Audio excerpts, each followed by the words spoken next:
Hi Sir Carl, good afternoon po. So ito po yung full video test ng order ng Galaxy 4 GT 1066GB roll fans po siya.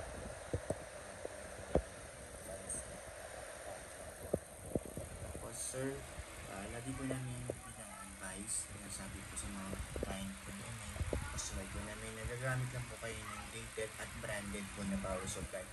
At least minimum 550 watts, okay na po yun. Huwag lang po yung generic na 700 watts, okay? Kasi po usually yun po nagiging cause ng sira ng mga computer budget, lalo na po yung video card. Kahit po brand nyo po yung video card nyo, pero kung gagamitan nyo po ng generic na power supply, actually masisira din po talaga yun. Okay? Kasi po baka hindi niya ma-load, lalo na pag naluluma na po yung mga generic na power supply na degrade po yung mga capacitor po. So yun po, gamit lang po kayo ng rated at branded, lagi po namin ina-advance. Yun po, wag po yung generic na 700 watts. Usually, ginagamit po talaga rated at branded. 550 watts, pwedeng na po yun. Para po dito sa GTX 1066GB. Okay po, yun lang po. Para po magtagal, kahit po brand nyo yan, or use, kung gagamitan nyo po, hindi po talaga yung kanya.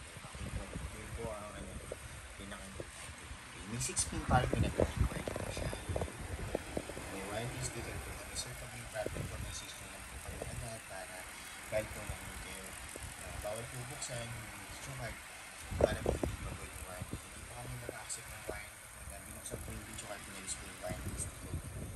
Kahit naman po nag-store ganun po. So, ano po lang po na pag may problem, kami lang po message po. Hindi po namin yung mag-troubleshoot.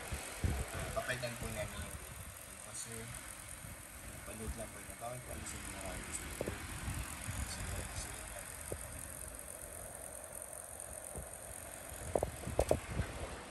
dito po sa Parmart, pagkatitas po namin, time running niya dito at 7 minutes na po 42 seconds, OpenGL Aerosnan, NVIDIA D4 GTX 1066GB po. Reading po ng MSI Afterburner software. Tapos yung graph niya, napaka smooth and stable na po, straight lang siya. Yan po yung buong screen, wala pong kahit na anong issue, walang random restart or random shutdown, walang entries, wala din pong BSOD at garbage display na lumalabas. Napaka smooth and stable lang po, guarantee po yan namin sir. Wala po kayong magiging problema. Time check po ulit, na-running siya. 8 minutes, 20 seconds na. Napaka smooth and stable pa rin po. I-close ko na po ito. Yan po yung Parmart yung nira natin. Yan po yung settings niya. MSI Afterburner software. Yan po yung GPU detected niya. Tapos GPU-Z po dito. Set specs po sa GPU-Z. Yan. Sensor. Yun. Lahat naman po may reading hanggang baba. Okay po. Then driver check. Right click lang po sa desktop. Yan. Pinaka-importante din po na naka-install yung driver. Baka magtaka po kayo, naglalag. Yung pala hindi naka-install yung driver. So, better check po always na nag-install po yung driver niya. Or na-install niyo po yung driver niya. System information po ng driver. Okay. Po Sir Carlo. Okay, tapos open po ako ng web browser. Yan, Google Chrome for time and date checking naman. Para alam nyo real time, kailan ko po nire-record itong videos before po namin i-ship out today.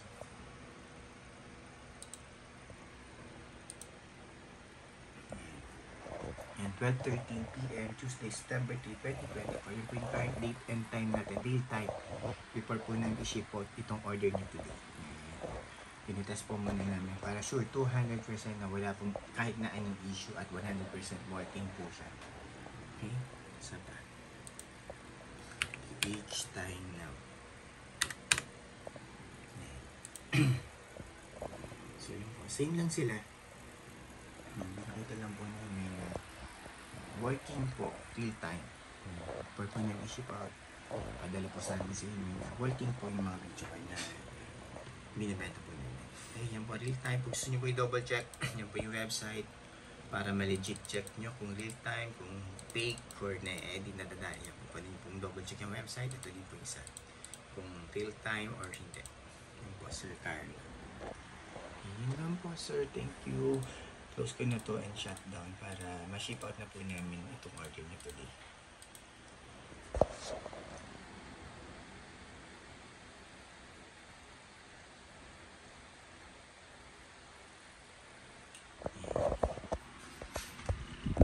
naman po. Wala po. Ito,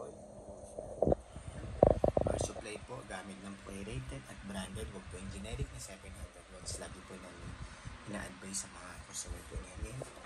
May 6-pin power connector report po siya. Warranty sticker po, sir, bawal alisin or buksan. Pag may problem po, message nyo lang po kami agad. I-help namin kayo. Hindi po kami mag-accept ng warranty claims pag binuksan po yung video card. Okay? Serial number niya.